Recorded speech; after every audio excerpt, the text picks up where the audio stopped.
Halo, perkenalkan nama saya Santa Octavia Lubis. Saya peserta Latsar CPNS dari Kabupaten Pakpak Barat. Pada kesempatan ini, saya ingin menjelaskan materi agenda 2 yaitu anti korupsi, di mana materi ini diampu oleh Ibu Yamnur Mahalia SST MKes. Korupsi dapat didefinisikan sebagai sesuatu yang buruk, rusak, suka menerima uang sogok atau menyelewengkan uang atau barang milik negara, menerima uang dengan menggunakan jabatan untuk kepentingan pribadi, sifat kebejatan, ketidakjujuran, tidak bermoral, dan penyimpangan dari kesucian. Korupsi terjadi karena adanya niat dan kesempatan. Korupsi dilakukan oleh lebih dari satu orang. Korupsi merahasiakan motif karena ada keuntungan yang diraih. Korupsi juga berhubungan dengan kekuasaan atau kewenangan tertentu. Tindakan korupsi berlindung di balik pembenaran hukum. Korupsi melanggar kaidah kejujuran dan norma hukum. Korupsi juga mengkhianati kepercayaan. Korupsi adalah tindakan penggelapan yang mengakibatkan kerugian negara. Penggelapan adalah pencurian barang atau hak yang dipercayakan atau berada dalam kekuasaan pelaku dan penyalahgunaan kewenangan atau kepercayaan. Sedangkan pencurian dapat diartikan sebagai suatu cara melawan hukum dan mengambil sebagian atau seluruhnya barang milik orang lain. Tujuannya adalah untuk memperoleh keuntungan. Adapun faktor-faktor penyebab korupsi, yang pertama adalah penegakan hukum yang tidak konsisten, penyalahgunaan kekuasaan atau kewenangan, langkanya lingkungan yang anti korup, rendahnya pendapatan penyelenggara negara, kemiskinan atau keserakahan.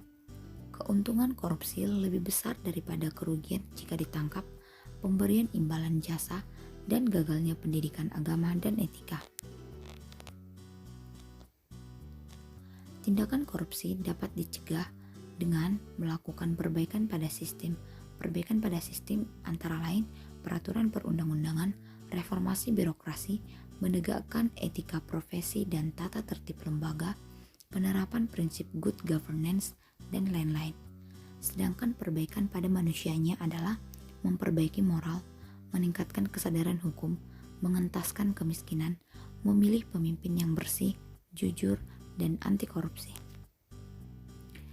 Adapun dasar hukum tentang korupsi, yang pertama adalah Undang-Undang Dasar tahun 1945, Undang-Undang Nomor 3 tahun 1971, TAP MPR Nomor 11 /MPR/1998, Undang-Undang Nomor 28 tahun 1999, Undang-Undang Nomor 31 tahun 1999, Undang-Undang Nomor 30 tahun 2002, PP Nomor 71 tahun 2000, Kitab Undang-Undang Hukum Pidana, Kitab Undang-Undang Hukum Acara Pidana, Keputusan KPK Nomor Kep 06-P KPK /02-2004, Keputusan Pemimpin KPK Nomor Kep Strip 07-P KPK Strip 02 tahun 2004, dan berbagai ketentuan hukum lainnya. Korupsi memiliki beberapa bentuk atau jenisnya. Yang pertama, kerugian keuangan negara, suap menyuap, penggelapan dalam jabatan, pemerasan, dan perbuatan yang curang. Saya seorang ASN anti korupsi. Saya dapat mengimplementasikan nilai-nilai anti korupsi ketika saya melakukan tugas pokok dan fungsi saya sebagai seorang ASN dengan tindakan yang jujur, peduli, mandiri, disiplin, tanggung jawab, kerja keras, sederhana, berani, dan adil.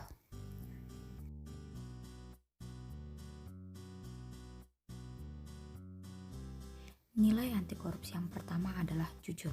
Kejujuran dalam bekerja dan dapat ditunjukkan dengan laporan kerja.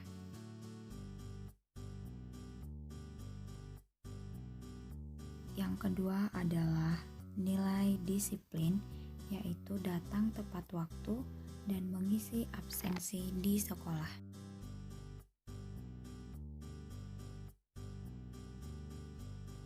Ketiga adalah peduli, baik peduli terhadap rekan kerja dan juga terhadap barang-barang yang merupakan aset negara.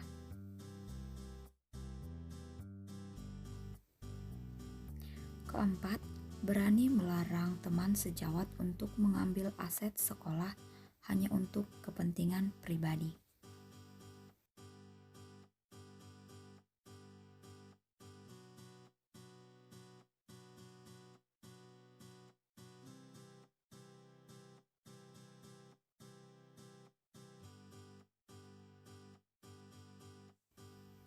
Kelima, bersikap adil terhadap semua teman sejawat dan tidak memberikan perlakuan yang berbeda-beda.